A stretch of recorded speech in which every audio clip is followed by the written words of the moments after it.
ما أجمعت العرب على شاعر قديم كما أجمعت على أبي الطيب أحمد بن الحسين المتنبي. وكان أبي يقول: لو كان لي أن أختار ديوان شعر واحدا من بين دواوين شعراء العرب القدامى لاخترت أبا الطيب. ولقد أصاب وصدق. لكن لأبي الطيب المتنبي فضلا فوق بلاغته، فقد كان أكثر تمردا على ملوك زمانه مما يعرف أكثر الناس. فالشائع عنه في المقررات المدرسية في أيامنا أنه كان يمدح ويهجو على الجائزة، ويريدون في ذلك مدحه لملك مصر كافور الإخشيدي، ثم هجاءه له، ويتهمونه بالعنصرية أيضا لأنه في هجائه يعيره بأنه كان عبدا. وفي رأيي أن هذا كله ليس منصفا، وأنه لزمان غريب أن يحتاج حتى أبو الطيب فيه إلى الإنصاف. لم يكن لأحمد بن الحسين الجعفي المولود في الكوفة عام 915 للميلاد مال غزير، ولما كان من أهل الحضر فإن نسبه القبلي ما كان يوفر له سندا اجتماعيا أو سياسيا يذكر. كانت قوته كلها في كلامه، ويروى أن من أوائل الشعر الذي قاله وهو بعد في المكتب، أي في مدرسة الصبيان قبل أن يبلغ: شف الهوى أسفا يوما نوى بدني، وفرق الهجر بين الجفن والوسن، روح تردد في مثل الخيال إذا أطارت الريح عنه الثوب لم يبن، كفى بجسمي نحولا أنني رجل لولا مكالمتي إياك لم ترني. بين حزيران وآب في عام مولده قاد بابا روما تحالفا من الأمراء المسيحيين يدعمهم جيش كبير من بيزنطة ضد قلعة فاطمية عند نهر غاريليانو في إقليم لاتسيو وسط إيطاليا. كان العرب يحكمون ذلك الحصن وما حوله ل30 سنة، فتحه الأغالبة من ملوك تونس وصقلية، ثم ورثه عنهم الفاطميون. صمد الفاطميون 3 أشهر في الحصار حتى نفدت مؤنهم، فخرجوا من الحصن وقاتلوا حتى قتلوا جميعا. ربما لم يعلم أبو الطيب المتنبي الطفل في الكوفة بهذه الوقعة تحديدا، لكنها كانت علامة على ما سيصبغ عمره وزمانه والقرون التالية عليه، ويضمن لكلماته الخلود إلى أيامنا هذه، فينام ملء جفونه عن شواردها، ويسهر الخلق جراها ويختصم. فقد اجتمعت في هذه الوقعة كل عناصر الحرب الصليبية: حملة يقودها البابا في تحالف بين روما والقسطنطينية على السراسين، وهي الكلمة التي كان يستخدمها الأوروبيون لوصف العرب خاصة أو المسلمين عامة في تلك القرون. وفي السنة نفسها، سنة وقعة نهر غاليليانو وسنة ميلاد الشاعر، ولد علي بن عبد الله بن حمدان المعروف في التاريخ بلقبه سيف الدولة. فاكتملت عناصر حياة الشاعر من غزو ومن مقاومة. وفي القرن العاشر الميلادي أيضا كان معظم ولاة بلادنا كما في قرون كثيرة بعده لا يصلحون لشيء. الأمة منقسمة بين إمارات شتى، والوحدة التي كان بنو العباس يحفظونها على أيام أبي تمام والبحتري تفتتت، فالبويهيون في فارس، والقرامطة في جزيرة العرب، والإخشيديون في مصر، والفاطميون في تونس والمغرب، والأمويون في الأندلس. ولم يعد للمسلمين خليفة واحد بل 3، وزادوا أميرا قرمطيا، وهذا القرمطي سيهاجم الكعبة ويقتل الحجيج ويرمي أجسادهم في بئر زمزم، ويسرق الحجر الأسود وباب الكعبة وستارها عندما يكون عمر المتنبي 15 عاما. لذلك فقد كان أحمد بن الحسين مهجوسا بالسياسة وحال الناس كغيره ممن هم في عمره ويشهدون هذه الأحداث. ولما كان مدلا ببلاغته ادعى النبوة في بعض قبائل السماوة، فظفر به أمير حمص وحبسه إلى أن قال شعرا يتوب فيه، فلصق به منذ ذلك الحين لقب المتنبي. وليست مصادفة أننا أمة قيل في نبيها إنه شاعر، وقيل في شاعرها إنه نبي، فإن الارتباط بين الفصاحة والسلطة السياسية في تاريخنا جلي لكل من يقرأه. تنقل المتنبي بين أمراء الشام يمدحهم، وحين كان ابن 33 سنة مر بطرابلس في طريقه من الرملة إلى أنطاكية، ووالي طرابلس من قبل المقتدر العباسي رجل اسمه إسحاق بن إبراهيم بن كيغلغ، فأراد الوالي من المتنبي أن يمدحه، فاعتذر المتنبي بأن عليه قسما أن لا يمدح أحدا لمدة، فمنعه الوالي من مواصلة الطريق حتى تنقضي تلك المدة، وضبط عليه الطرق وأقام عليها الحواجز، فهجاه أبو الطيب وهو بعد في طرابلس وتحت يده بالقصيدة التي تعرف أنت بعض أبيات الحكمة فيها، والتي ذهبت مثلا: لهوى النفوس سريرة لا تعلم، عرضا نظرت وخلت أني أسلم، راعتك رائعة البياض بعارضي، ولو أنها الأولى لراع الأسحم، لو كان يمكنني سفرت عن الصبا، فالشيب من قبل الأوان تلثم، والهم يخترم الجسيم نحافة، ويشيب ناصية الصبي ويهرم، ذو العقل يشقى في النعيم بعقله، وأخو الجهالة في الشقاوة ينعم، لا يخدعنك من عدو دمعه، وارحم شبابك من عدو ترحم. لا يسلم الشرف الرفيع من الأذى حتى يراق على جوانبه الدم. يؤذي القليل من اللئام بطبعه، من لا يقل كما يقل ويلؤم. والظلم من شيم النفوس، فإن تجد ذا عفة فلعلة لا يظلم. ثم يقول في ابن كيغلغ بيتين يصعب إنشادهما هاهنا، وبعدهما يقول له وهو الوالي صاحب الجند والحرس والمتنبي في بلده وتحت يده: ارفق بنفسك إن خلقك ناقص، واستر أباك فإن أصلك مظلم. ومن البلية عذل من لا يرعوي عن غيه، وخطاب من لا يفهم. وإذا أشار محدثا فكأنه قرد يقهقه أو عجوز تلطم. يقلى مفارقة الأكف قذاله، حتى يكاد على يد يتعمم. وتراه أصغر ما تراه ناطقا، ويكون أكذب ما يكون ويقسم. والذل يظهر في الذليل مودة، وأود منه لمن يود الأرقم. ومن العداوة ما ينالك نفعه، ومن الصداقة ما يضر ويؤلم. وإن في هجاء كهذا لوال مسلح قدرا من الخطر غير قليل. ثم انتظر المتنبي حتى ذاب الثلج على جبل لبنان، وتوعر الطريق حتى وصل إلى أنطاكية، ومدح أبا العشائر بن حمدان عم سيف الدولة أمير حلب، فعرفه أبو العشائر منبهرا على ابن أخيه. وسواء كان المتنبي يقصد سيف الدولة لأنه كان معروفا بحبه للشعر، أو لأنه كان كريما ممدحا، فإن الأكيد أن جهاده ضد البيزنطيين ميزه في عين أبي الطيب وفي عين جمهور الناس في زمانه عن غيره من الملوك الذين لم يكن لهم دأب سوى محاربة بعضهم بعضا وسرقة رعاياهم. هنا بدأ عصر أبي الطيب الذهبي، حيث نمت بينه وبين سيف الدولة صداقة حقة، وكان يشهد معه وقعات القتال، فقال فيه: رأيتك في الذين أرى ملوكا كأنك مستقيم في محالي، فإن تفق الأنام وأنت منهم فإن المسك بعض دم الغزال. وقد عاشت قصائده في وصف حروب سيف الدولة والروم، لأنها كانت وكأنها تصف الحروب الصليبية التي بدأت في القرن التالي واستمرت لقرنين من الزمان، ثم ما إن انتهت الحروب الصليبية حتى لحقتها حروب السلاجقة ثم العثمانيين مع الروم والفرنجة، وهذه استمرت إلى الحرب العالمية الأولى والاستعمار الحديث وقيام إسرائيل، فكأن المتنبي كان شاعر هذه الحروب كلها. أما أمر تركه حلب ووروده مصر ومدحه كافور ثم هجائه، فسببه أن أبا الطيب كان يطمح في الولاية، أي في أن يكون له مدينة أو حصن وجنود، فيغير بنفسه الواقع السياسي الذي كان كارها له منذ صغره. بل إنه صرح بأن بعض من مدحهم من الملوك قبل سيف الدولة يستحقون أن يحاربهم وينظم لهم قصائد أبياتها من خيول وفرسان.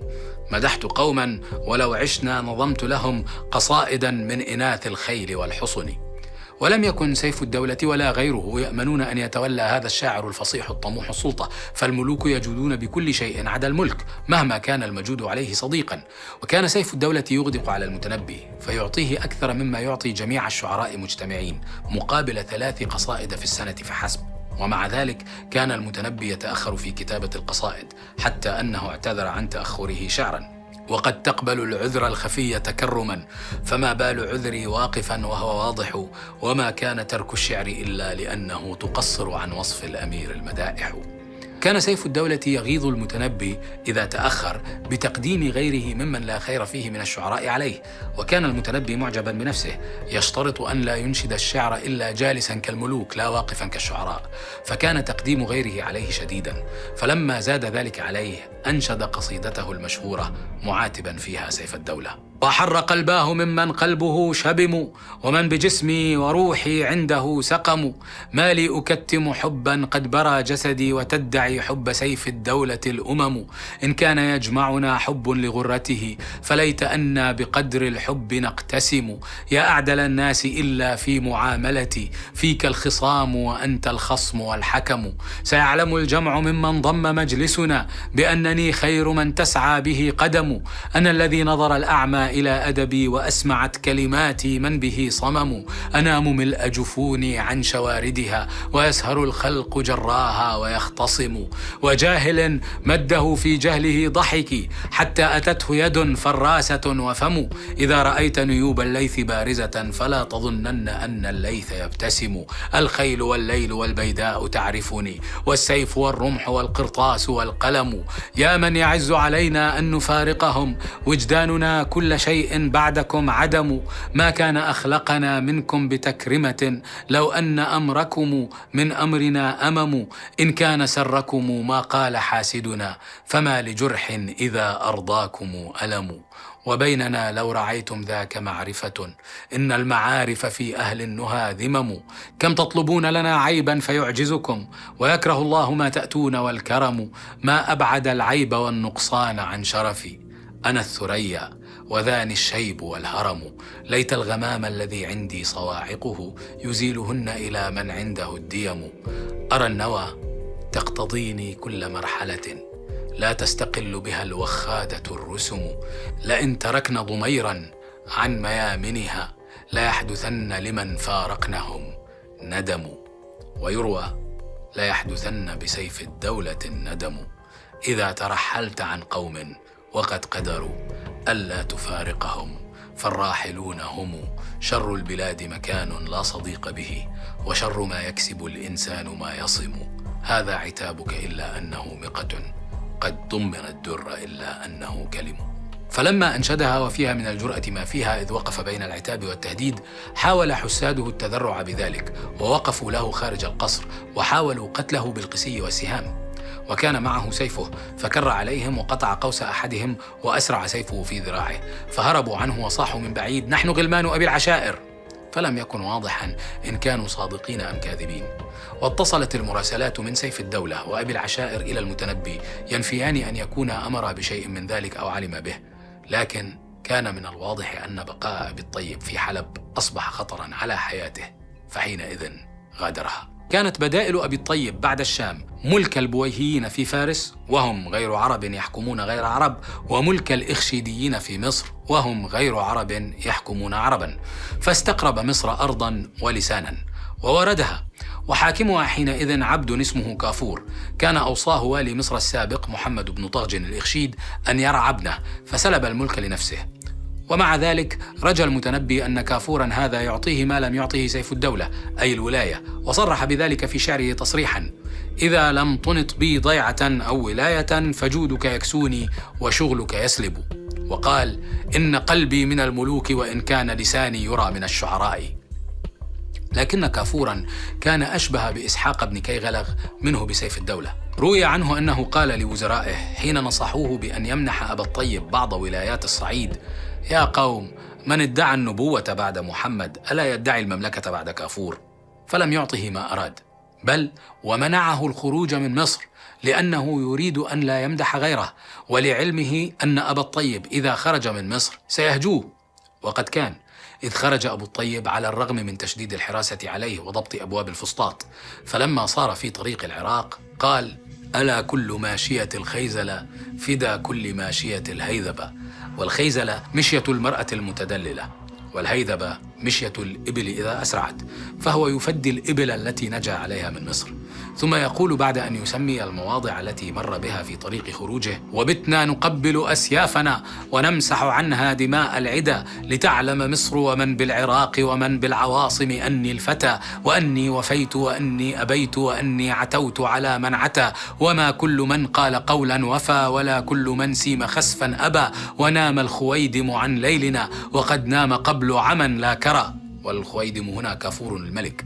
وكان على قربنا بيننا مهامه من جهله والعمى، وماذا بمصر من المضحكات ولكنه ضحك كالبكا، وشعر مدحت به الكركدن بين القريض وبين الرقى، فما كان ذلك مدحا له ولكنه كان هجو الورى. وقد ضل قوم بأصنامهم، فأما بزق رياح فلا، ومن جهلت نفسه قدره رأى غيره فيه ما لا يرى. ثم قال قصيدته الدالية الشهيرة التي أصبحت هجاء لكل كافور بعد كافور إلى يومنا هذا. عيد بأية حال عدت يا عيد، بما مضى أم بأمر فيك تجديد. أما الأحبة فالبيداء دونهم، فليت دونك بيدا دونها بيد. ماذا لقيت من الدنيا وأعجبه، أني بما أنا شاك منه محسود. أمسيت أروح مثر خازنا ويدا، أنا الغني وأموالي المواعيد. إني نزلت بكذابين ضيفهم عن القرى، وعن الترحال محدود. جود الرجال من الأيدي وجودهم من اللسان، فلا كانوا ولا الجود. أكلما اغتال عبد السوء سيده أو خانه، فله في مصر تمهيد. نامت نواطير مصر عن ثعالبها، وقد بشمنا وما تفنى العناقيد. وأنت تعرف بقية القصيدة ولا شك، فهجاؤه لكافور لم يكن لمنع كافور عنه العطاء، بل لمنعه من السفر وحبسه عليه في مصر، وهي إهانة لم تكن نفس المتنبي تقبلها. وحبه لسيف الدولة لم يكن لكثرة العطاء فحسب، بل لأن سيف الدولة كاد يساويه بنفسه. فأن يخرج من حلب وهذه حاله إلى مصر فيحبس فيها ويجبر على قول الشعر إجبارا كان غباوة من كافور استحق عليها من الهجاء ما ننشده نحن اليوم بعد 1000 سنة من ملكه. أما بيته لا تشتري العبد، فقد عاش طويلا وحفظه الناس، لا لعنصرية المتنبي أو لعنصرية رواته وقارئيه. فالمتنبي إن كان هجا كافورا بلونه، فقد كان مدحه بلونه من قبل، وقال يصف الإبل التي حملته من الشام إلى مصر: قواصد كافور توارك غيره، ومن قصد البحر استقل السواقية، وردن بنا إنسان عين زمانه، وخلت بياضا خلفها ومآقية. بل عاش البيت لأنه لم يقل في هجاء عبد، بل في هجاء ملك، ولأن الأمة لم تلبث أن وقعت كلها تحت حكم طائفة من الملوك العبيد، أعني سلاطين المماليك. وقد حكموا الناس في مصر والشام 9 قرون بعد المتنبي، ولم يكونوا أعدل الملوك ولا أرحمهم. فكان كلما اغتاظ رجل من سلطان من المماليك أيام سلطنتهم، أو من حاكم محلي مملوكي أيام العثمانيين، أنشد بيت المتنبي. ولما كانت مصر قاعدة المماليك، وكانت القصيدة تذكر نهب حكام مصر لأهلها: نامت نواطير مصر عن ثعالبها، فإن عمر القصيدة طال إلى أيامنا هذه. لم يبق لأبي الطيب من بلاد المشرق بعد مصر والشام إلا العراق، وهو وفارس كانا في حكم بني بويه، وكانوا كسيف الدولة يحتفون بالعلماء والشعراء، إلا أن أكثر أهل بلادهم لا يتقنون العربية، ووطن الشاعر لغته. فقال أبو الطيب قصيدته المعروفة مغاني الشعب، يمدح جمال البلاد ويتحسر لأنه في بلد لا يفهم فيها الناس ولا يفهمونه. فصارت قصيدته تلك قصيدة كل المنفيين والمغتربين العرب في بلاد كثيفة الأشجار جميلة المعمار لا ينطق أهلها بالعربية إلى اليوم. يقول في وصف شعب بوان من بلاد فارس: مغاني الشعب طيبا في المغاني، بمنزلة الربيع من الزمان، ولكن الفتى العربي فيها غريب الوجه واليد واللسان. ملاعب جنة لو سار فيها سليمان، لسار بترجمان. طبت فرساننا والخيل حتى خشيت وإن كرمن من الحران. غدونا تنفض الأغصان فيها على أعرافها مثل الجمان. فسرت وقد حجبنا الشمس عني، وجئنا من الضياء بما كفاني. وألقى الشرق منها في ثيابي دنانيرا تفر من البنان. لها ثمر تشير إليك منه بأشربة وقفن بلا أواني، وأمواه تصل بها حصاها صليل الحلي في أيدي الغواني. ولو كانت دمشق ثنا عنان، لبيق الثرد صيني الجفان. تحل به على قلب شجاع، وترحل منه عن قلب جبان. إذا غنى الحمام الورق فيها، أجابته أغاني القيان. ومن بالشعب أحوج من حمام، إذا غنى وناح إلى البيان. وقد يتقارب الوصفان جدا، وموصوفاهما متباعدان. يقول بشعب بوان حصاني، أعن هذا يسار إلى الطعان. أبوكم آدم سن المعاصي، وعلمكم مفارقة الجنان. ويقال إنه أول ما ورد فارس أرسل سلطانها عضد الدولة البويهي من يستقبله في ظاهر البلد، فطلب منه من أرسل إليه أن ينشده بعض شعره، فأنشده قصيدته التي قالها في خروجه من مصر: ألا كل ماشية الخيزلة. فلما علم بذلك عضد الدولة قال: يهددنا أبو الطيب، أي كأن أبا الطيب يقول لعضد الدولة: إن عاملتني كما عاملني كافور قلت فيك ما قلت فيه. فلما خرج أبو الطيب من فارس قتل، وأكثر الروايات أن قتله كان لهجوه قاطع طريق يدعى ضبة، فخرج عليه أخواله وقتلوه. ولكن لدي شكا ما في أن يكون قتله مدبرا من ملك ما لم يرد أن يمدح أبو الطيب غيره. وتطل على الناس شجاعته وجنونه، وربما يأسه مما بقي من عمره في القصة الشهيرة عن مقتله، أنه لما خرج عليه القتلة أفلت منهم فناداه أحدهم، وفي رواية ناداه غلامه: أتجبن وأنت القائل الخيل والليل والبيداء تعرفني والسيف والرمح والقرطاس والقلم؟ فقال المتنبي: قتلتني يا غلام، وعاد للمعركة حتى قتل شهيدا دون أهله وماله، وقتل معه ابنه المحسد. كان هذا كله استثنائيا في زمانه، فقد كان زمن الشعراء المحاربين انتهى منذ قرنين من الزمان تقريبا، أي منذ انتهاء حروب الخوارج مع الأمويين. لذلك فإن حياة أبي الطيب ألهمت الناس كشعره سواء بسواء، ومن لا يرى استثنائية حياته لا يراه ولا يعرفه. وقد اعترف له من تلاه من الشعراء بهذا، وشرح ديوانه أعظم الشعراء بعده أبو العلاء المعري لا أقل. وكان هذا استثنائيا أيضا، أن يشرح شاعر كبير ديوان شاعر كبير سبقه. وزاد أبو العلاء فسمى ديوان المتنبي معجز أحمد تيمنا بالقرآن، فهو معجز أحمد أيضا. لقد كان المتنبي يقول الشعر كما يقول أبي بخطاه على الأرض وبأنفاسه في الريح، لا بلسانه وأقلامه فحسب. ولذلك فإن كثيرا من الحكام والحكومات لا يستريحون إليه إلى يوم الناس هذا.